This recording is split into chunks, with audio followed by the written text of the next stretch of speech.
Roberta And this is Ryan, and this is the Midweek News on Artblog Radio.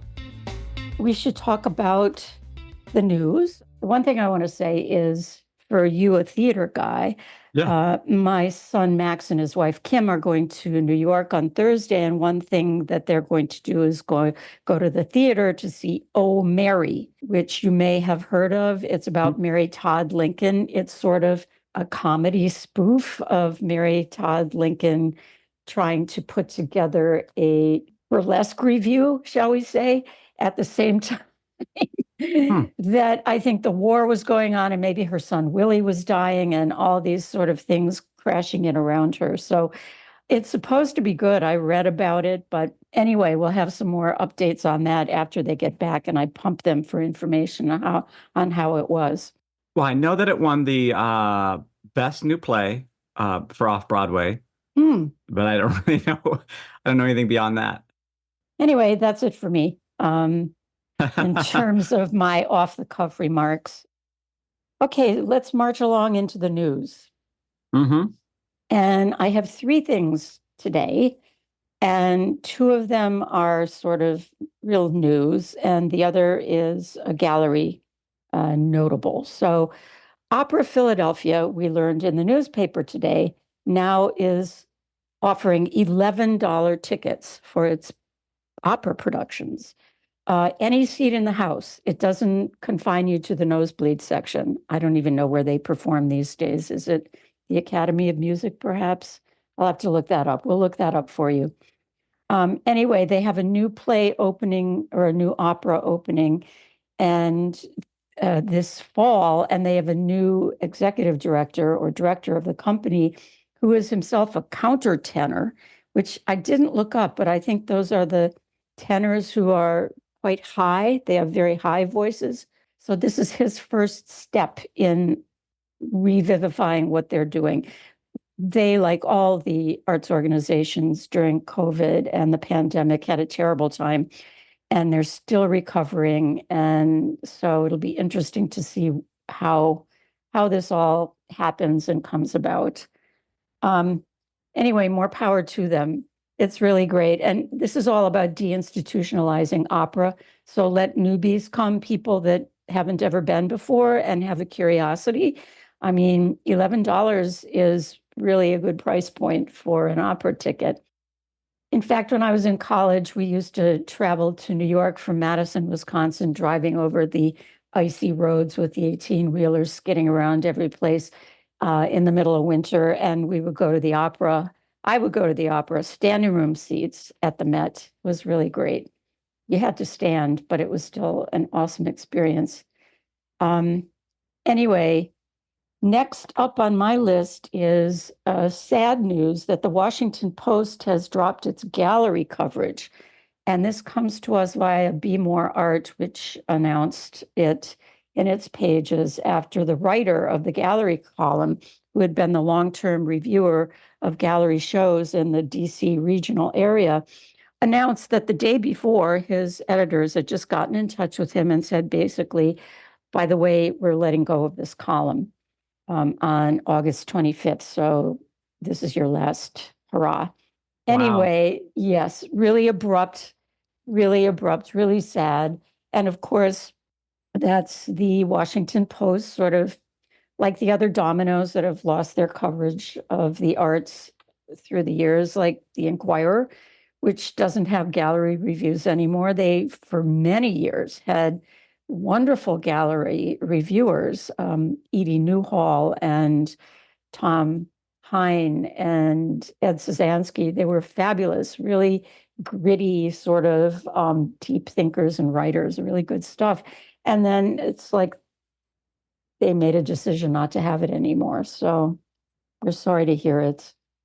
But we hope Be More Art picks up the slack and covers a lot of Washington, D.C. now, because they do a great job in Baltimore. And if they could reach out to Washington, that would be a good thing.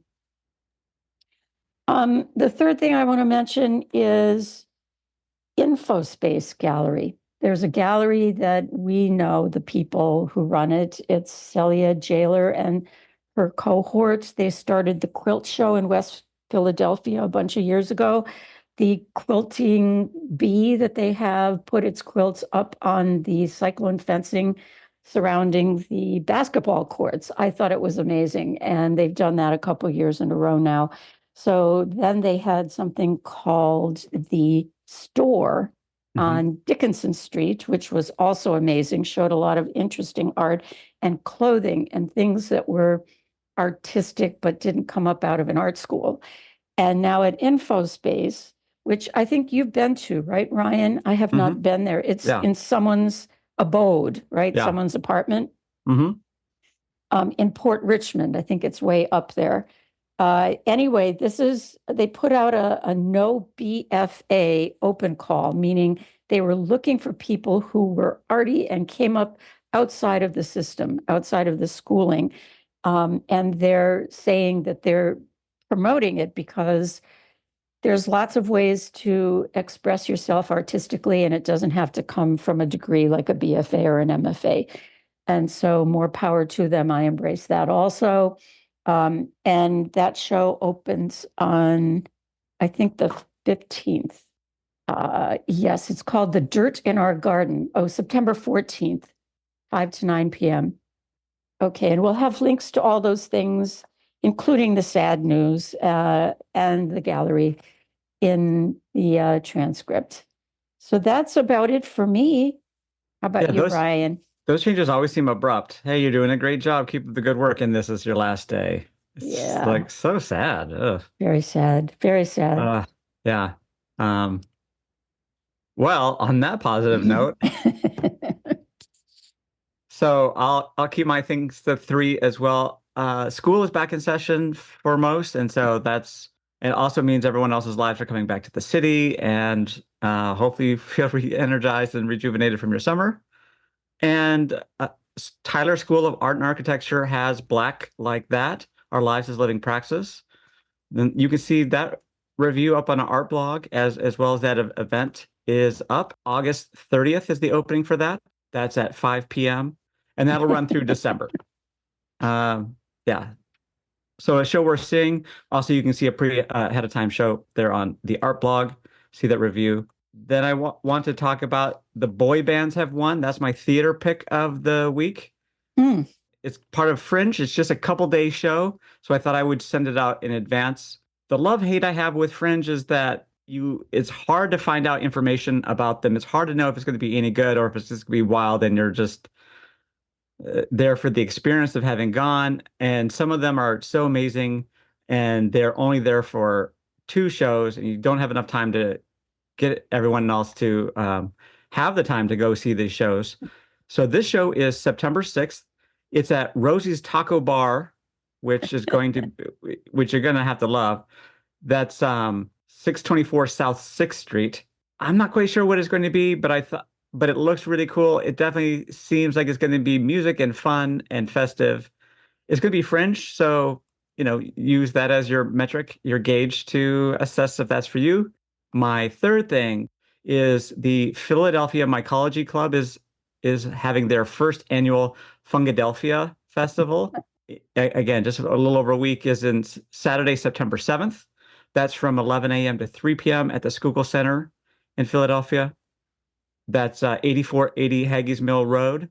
If you haven't been there, it's a little bit funny to get to, but it's not too hard. That looks pretty interesting if you're interested in mushrooms, fungi.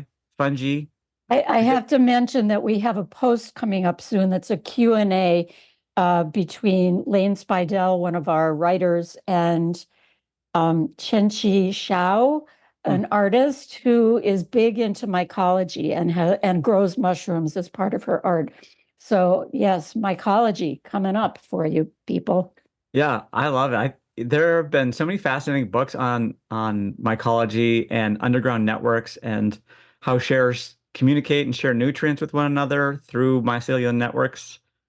It's No really kidding. profound. Yeah. Yeah, if you haven't read those books, there's a couple really standout pieces about trees and trees communication and sharing of nutrients and mother trees in the forest. Really amazing stuff. Do they all have souls? They must all have souls, Ryan, don't you think? Yeah, It's wild. I remember anecdotally just reading a section that they were talking about a dying tree will pass on its nutrients to the younger ones Hmm. as like its dying act. Wow, that's a tree we're talking about. Amazing. I've Um, heard of two trees that sort of grew up as siblings, sort of close together, and one of them dies and then the other one dies. Sort of, they can't live without each other.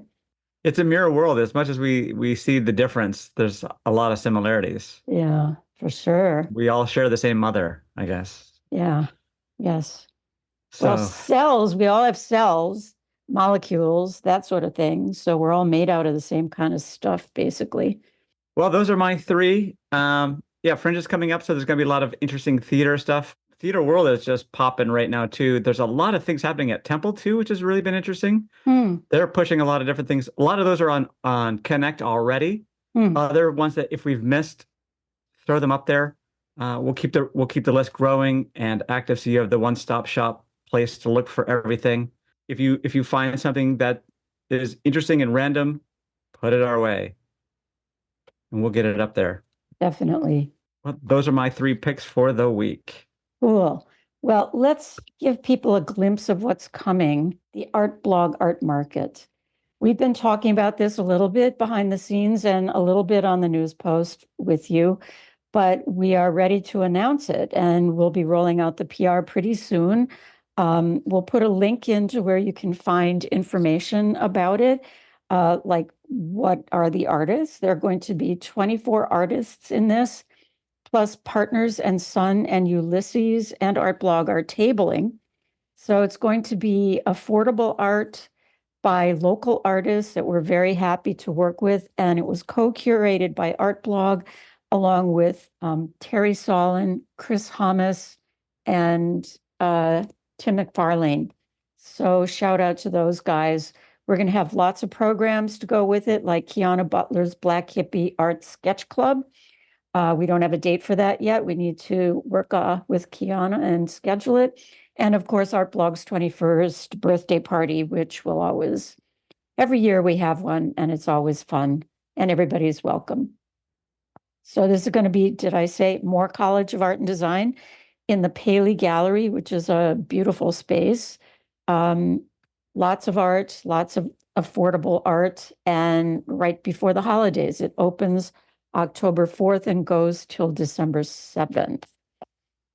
So, yeah. And this is in conjunction with another show at Moore going on at the same time that is kind of a sister show called Price Lists and Placements, not placemats, placements. And it's a show curated by Moore College Gallery Director Gabrielle Lavin. And it has 9 artists in it, I believe. And again, affordable art is the hallmark of this show, and it should be really wonderful. It's a shopping event at Moore College. Your pre-Black Friday art sale. Yes. But ours will cover Black Friday as well. But Yes, we'll be open. We'll be open. Yeah. And we also hope to do our podcast from there as well. So if you want to come by and be in our audience or ask a live question, get yourself on there. Get yourself interviewed. Why not? Come in and be interviewed. I knew this podcast back when they were at Moore College. Come hang out with us. Absolutely. Or if you go to school there, just come have lunch with us. Yeah, bring lunch. Okay, we'll be sitting there. So bring us something to eat. Yeah, well, sure, snacks. Enough for the whole class. Yes, enough for the whole class. Exactly. Cupcakes for everyone. Sounds good. Okay, well, that's it for me today. Ryan, I think that's it. Are you okay? I am super great. Okay, great. Well, that I know anyway. So let's talk again, reconvene next week, but let's say arrivederci. And this is Roberta saying bye-bye. And this is Ryan, and this has been the Midweek News on Artblog Radio. Bye-bye.